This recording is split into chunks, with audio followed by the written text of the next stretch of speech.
Welcome to doctor NGR. మనం తినే ఆహారం కలుషితమైతే అనేక రకాల ఆరోగ్య సమస్యలు వస్తుంటాయి. అందులో ప్రమాదకరమైనది జాండీస్. అసలు ఇది ఎలా వస్తుంది, వస్తే ఎలా పరిష్కరించుకోవాలి, దీని గురించి మనకి పూర్తి సమాచారం ఇవ్వడానికి Saivani hospitals director doctor Raghavendra Rao గారు మనతో ఉన్నారు. సో ఆయన చెప్పే విలువైన మాటలు విందాం. మనము తరచూ చూసే ఒక ఇబ్బంది జాండీస్ అంటే పచ్చకామెర్లు. పచ్చకామెర్లు ఎట్ ద అవుట్ సైడ్ ఒకటి క్లారిఫికేషన్ ఏంటి అంటే పచ్చకామెర్లు అనేది ఒక రోగ లక్షణమే, ఇది రోగం కాదు. ఈ పచ్చకామెర్లు అనేది అనేక రకాల రోగాల మూలంగా, అనేక రకాల ఇబ్బందుల మూలంగా, శరీరంలో జరిగే అనేక రకాల లోపాల మూలంగా ఈ జాండీస్ అనేది బహిర్గతం కావచ్చు. సో ఇది రోగ లక్షణం మాత్రమే, ఇది రోగం కాదు అనేది గుర్తించడం చాలా ఇంపార్టెంట్. పసిరికలు అనేవి ఎందువల్ల ఏర్పడతాయి అంటే శరీరంలో ఉండే ఒక విష పదార్థము బిల్రూబిన్ అనేది ఈ హీమోగ్లోబిన్, మన బాడీలో ఏదైతే ఆక్సిజన్ క్యారింగ్ ఏదైతే మాలిక్యూల్ ఉంటుందో హీమోగ్లోబిన్ అనేది, ఈ హీమోగ్లోబిన్ ఎప్పుడైతే తన జీవితకాలం అయిపోతుందో అప్పుడు ఇది డిస్ట్రాయ్ అయినప్పుడు ఒక విష పదార్థంగా మారుతుంది. దాన్నే బిల్రూబిన్, బిలువర్డిన్ అంటాము. ఈ రెండు విష పదార్థాలు కూడా శరీరం నుంచి బహిర్గతం కావాలి, అంటే విసర్జన కావాలి. ఈ విసర్జన కావడం అనేది లివర్ మూలంగా, లివర్ ద్వారా జరుగుతూ ఉంటుంది. లివర్లోకి ఈ విష పదార్థాలు రక్తంలోంచి పీల్చుకోబడి లివర్లో అనేక రకాల మార్పులు చెందిన తర్వాత లివర్ నుంచి ఉత్పత్తి అయ్యే బైల్ జ్యూసుల్లో ఇవి ఎక్స్క్రీట్ అవుతూ ఉంటాయి. ఈ బైల్ జ్యూసులు అనేవి లివర్ నుంచి బైల్ గొట్టం ద్వారా పేగుల్లోకి చేరి పేగుల్లో మనం తిన్న ఆహారంతో పాటు మిక్స్ అయ్యి అవి విసర్జనలో వెళ్ళిపోతూ ఉంటాయి. సో ఈ విధంగా ఏదైతే హీమోగ్లోబిన్ నుంచి ప్రొడ్యూస్ అయిన విష పదార్థం ఉందో లివర్లోకి పీల్చుకోబడి లివర్ నుంచి మళ్ళా బైల్లోకి వచ్చి బైల్ గొట్టం ద్వారా పేగులోకి చేరి పేగులో నుంచి అది విసర్జనలో బయటకు వెళ్ళిపోతుంది. ఇది ఎప్పుడైతే ఈ ప్రక్రియలో ఏ స్టేజ్లో అయినా లోపాలు ఉంటాయో, అది బిల్రూబిన్ ప్రొడక్షన్లో కానివ్వండి, లివర్లో మార్పుల మూలంగా కానివ్వండి, లేకపోతే బైల్ డక్ట్లో అడ్డంకుల మూలంగా కానివ్వండి, ఏ స్టేజ్లో ఇది బ్లాక్ వచ్చినా, ఏ స్టేజ్లో ఈ ప్రక్రియ లోపాలు వచ్చినా కానీ ఈ బిల్రూబిన్ శాతం బాడీలో పెరిగిపోయి ఇది జాండీస్గా బహిర్గతం అవుతుంది. సో ఈ విధంగా అనేక రకాల కారణాల మూలంగా మనకి శరీరంలో ఈ యొక్క కామెర్లు అనేవి బహిర్గతం కావచ్చు. ముఖ్యంగా మనం ఫస్ట్ కేటగిరీ తీసుకున్నట్టయితే ఈ హీమోగ్లోబిన్ ఏదైతే ఉందో, శరీరంలో ఆక్సిజన్ క్యారింగ్ మాలిక్యూల్ ఏదైతే ఉందో, ఈ హీమోగ్లోబిన్ కనుక ఎక్కువగా డిస్ట్రాయ్ అవుతాయి.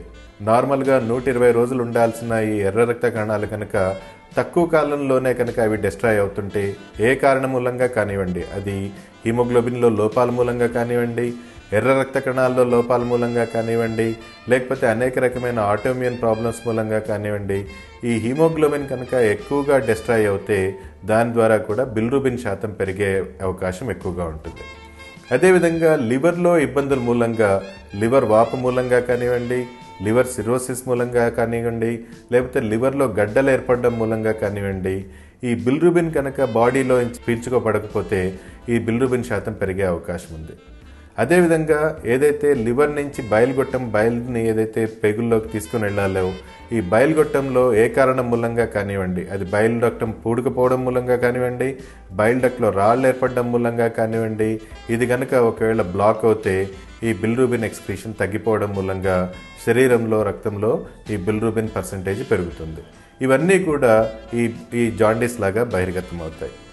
జాండీస్ ఉన్న పేషెంట్స్లో లక్షణాలు కనుక, రోగ లక్షణాలు కనుక మనం చూసుకున్నట్టయితే కళ్ళు పచ్చగా మారడము, మల విసర్జన ఏదైతే ఉంటుందో అది తెల్లగా అవడము, నార్మల్గా ఎల్లోగా ఉండాల్సిన మల విసర్జన తెల్లగా కావడము, మూత్రం ఏదైతే తెల్లగా ఉండాలో అది పచ్చపడ్డము, ఒళ్ళు దురదలు రావడము, అదేవిధంగా శరీరంలో వీక్నెస్ ఏర్పడము, కొన్నిసార్లు ఈ జాండీస్తో పాటు జ్వరం రావడము, ఇవన్నీ కూడా మనం తరచూ చూస్తుంటాం.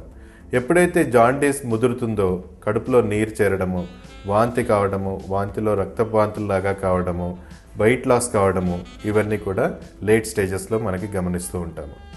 అయితే ఈ ముఖ్యమైన కారణాలు ఏవైతే మనము ఈ లివర్కి సంబంధించి కారణాలు కనుక మనం చూసుకున్నట్టయితే లివర్ లోపల లివర్ వాపు కానివ్వండి, లివర్లో గడ్డలు కానివ్వండి, లివర్లో సిరోసిస్ మూలంగా కానివ్వండి ఈ జాండీస్ అనేది బహిర్గతం కావచ్చు. లివర్ వాపుకి, లివర్ సిరోసిస్కి, లివర్ గడ్డలకి కూడా ముఖ్యమైన కారణాలు మనం భారతదేశంలో చూసుకున్నట్టయితే హెపటైటిస్ బి మరియు హెపటైటిస్ సి ఇన్ఫెక్షన్లు, అదేవిధంగా ఆల్కహాల్ ఎక్కువగా సేవించడం కూడా లివర్ని డ్యామేజ్ చేసి లివర్ ఏదైతే బిలిరూబిన్ని ఎక్స్క్రీట్ చేయాలో, ఈ విష పదార్థాన్ని బాడీలోంచి బయటకు పంపించే ప్రక్రియ ఏదైతే చేయాలో అది చేయకుండా చేస్తాయి. అదేవిధంగా బయలుగొట్టాలు చూస్తున్నట్టయితే ఈ గాల్ బ్లాడర్ కానివ్వండి, బయలుగొట్టాల్లో కానివ్వండి, పూడిక ఏర్పడినప్పుడు కానివ్వండి, రాళ్ళు ఏర్పడినప్పుడు కానివ్వండి, ఇన్ఫెక్షన్ వచ్చినప్పుడు కానివ్వండి, లేకపోతే క్యాన్సర్ లాంటి కణుతులు ఉన్నప్పుడు కానివ్వండి, ఈ బయలుగొట్టాలు బ్లాక్ అయ్యి ఈ లివర్లో నుంచి ఏదైతే పిత్తాశయంలో నుంచి ఈ బయలు ఏదైతే బయటికి వెళ్ళాలో ఇది సరిగ్గా వెళ్ళకపోవడం మూలంగా బ్లాక్ ఏర్పడడం మూలంగా జాండీస్ పెరుగుతూ ఉంటుంది. ఈ జాండీస్ లక్షణాలు కనుక కనిపించినట్టయితే వీటిని తొలి దశలోనే మనం కనుక సింపుల్ బ్లడ్ టెస్ట్లు అంటే లివర్ ఫంక్షన్ టెస్ట్లు, సిబిపి టెస్టు, అదేవిధంగా అల్ట్రాసౌండ్ స్కాన్ ద్వారా ఈ లోపం ఎందువల్ల వచ్చింది, ఈ బిలిరూబిన్ పర్సంటేజ్ బాడీలో ఎందువల్ల పెరుగుతుంది అనేది మనం సింపుల్ టెస్టుల ద్వారానే మెజారిటీ ఆఫ్ ద టైమ్స్ రోగ నిర్ధారణ చేయవచ్చు. ఈ సిబిపి టెస్ట్ అనేది జనరల్గా ఈ రక్త కణాల్లో లోపాలు ఉండడం మూలంగా, హీమోగ్లోబిన్లో లోపాలు ఉంటే కనుక ఈ సిబిపి టెస్ట్లోనే మనకి ఈ లోపం మనకి బహిర్గతమవుతుంది. అవసరాన్ని బట్టి advance test like haemoglobin electrophoresis అని మరికొన్ని ఇతర టెస్టులు కూడా మనం సిక్లింగ్ టెస్ట్ అని ఇవన్నీ కూడా మనం చేసుకోవాల్సి ఉంటుంది. లివర్లో ఏర్పడే లోపాలు దాని మూలంగా జాండీస్ వస్తే కనుక ఇవి మనకి జనరల్గా లివర్ ఫంక్షన్ టెస్ట్లో కానివ్వండి, అల్ట్రాసౌండ్ స్కాన్లో కానివ్వండి మనకి చాలా మటుకు 90% ఆఫ్ ద టైమ్స్ మనకి బహిర్గతం అవుతాయి. అవసరాన్ని బట్టి కొన్నిసార్లు మనం CT scan test, MRI scan, endoscopy test, ERCP test ఇట్లాంటి అనేక రకాల అడ్వాన్స్ టెస్ట్ కూడా మనం లివర్లో ఏం లోపం ఉంది, ఏ లోపం మూలంగా జాండీస్ శాతం పెరుగుతోంది అనేది మనం తెలుసుకోవచ్చు. కొన్నిసార్లు ఈ యొక్క బైల్ డక్ట్లో పూడిక మూలంగా కానివ్వండి, బైల్ డక్ట్లో రాళ్ల మూలంగా కానివ్వండి, బైల్ డక్ట్లో గొట్టాల్లో క్యాన్సర్ లాంటి కణుతులు ఏర్పడడం మూలంగా కనుక జాండీస్ ఏర్పడితే అది కూడా మనకి లివర్ ఫంక్షన్ టెస్ట్లో, అల్ట్రాసౌండ్ స్కాన్లో తెలుస్తుంది. అవసరాన్ని బట్టి ఈఆర్సిపి టెస్ట్ల ద్వారా కూడా మనకి ఈ లోపాలు మనకి చాలా మటుకు బహిర్గతమవుతాయి. చూశారు కదండి, జాండీస్ ఎలా వస్తుంది, దాని పరిష్కారాలు, దీని గురించి మరిన్ని వివరాలు తెలుసుకునే ముందు ఒక బ్రేక్ తీసుకుందాం.